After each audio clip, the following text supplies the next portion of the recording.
Question 2 है हमारे पास, जो कि ऑटम 2020 में 6 मार्क्स का क्वेश्चन आया था। A group of persons intend to form a limited liability company with the objective to provide research related services to pharmaceutical companies.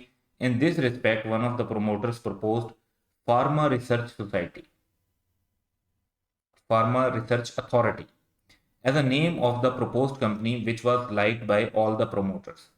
तो क्वेश्चन की रिक्वायरमेंट ये है कि under the provisions of the companies act 2017 comment on the validity of the name proposed by the promoters and suggest how they can overcome the deficiencies, if any, in it.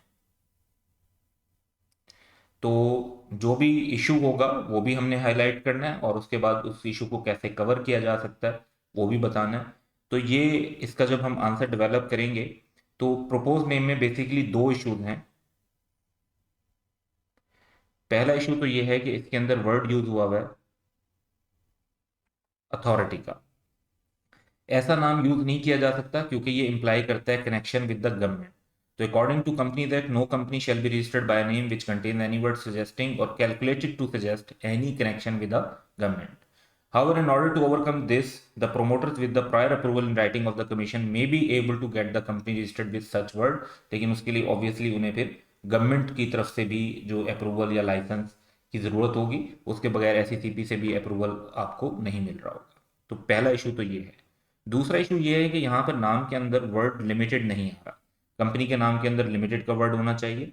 The word limited is missing from the name of the company. According to the companies act, the word limited is required to be written at the end of name name ऑफ कंपनी। However, अगर association not for profit के तौर पर register हो जाए तो फिर ऐसे ही एसोसिएशन नॉट फॉर प्रॉफिट वाली जो कंपनी होती है उसको अपने नाम के साथ एडिशन ऑफ वर्ड लिमिटेड की रिक्वायरमेंट नहीं होती।